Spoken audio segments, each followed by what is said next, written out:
Our hospital is one of 2 dedicated women's hospitals in the UK with the busiest maternity unit in the country.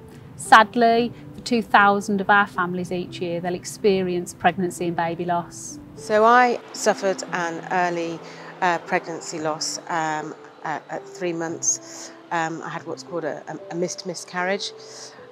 So although I'd been feeling a little bit of pain, I'd assumed that it was just the normal pains you get when you're pregnant. It was my first pregnancy, and went for my 3-month scan, only to be given the news that unfortunately on this occasion it wasn't to be, and there was no heartbeat.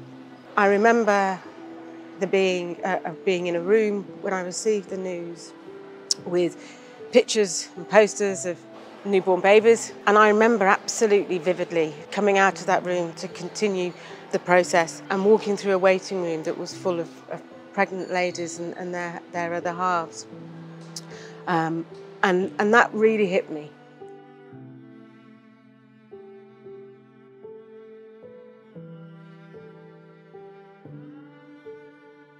Woodland House will change the experience for families who are going through pregnancy and baby loss. It will provide them with a safe haven, with comfort, space and privacy away from the main busy hospital. Somewhere where our families can spend time together, grieve and reflect until they're ready to face the world again. So I think bereavement care and services are an area in the NHS that people talk about perhaps less, and even more so loss of a baby, whether that be a miscarriage or a stillbirth. And we know we need to do more and better for this group of families. But there aren't models to follow in the NHS. In fact, there aren't really models to follow in the world.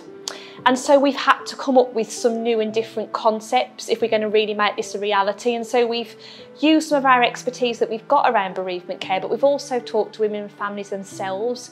And we've used that as the basis to design something very different, very special, very unique, which we hope then will actually set a benchmark for the NHS and hopefully internationally as well, so we can drive up standards for all women and families that sadly lose a baby. We all know someone who's been touched by pregnancy and baby loss, and we're constantly striving to do things better, not just for our patients but also to have wider impact. This is also about making a difference for our staff, and we're the first NHS trust to introduce a package of care for those who've experienced pregnancy and baby loss, including periods of paid leave. I think the importance for me for Woodland House is that it will create that peaceful environment that is designed to be able to break the silence and to have these difficult conversations. We've got just £1 million to raise before we start to build Woodland House, and we can't do it without your support. We're calling on businesses to get behind this project and to help us break the silence and make Woodland House a reality.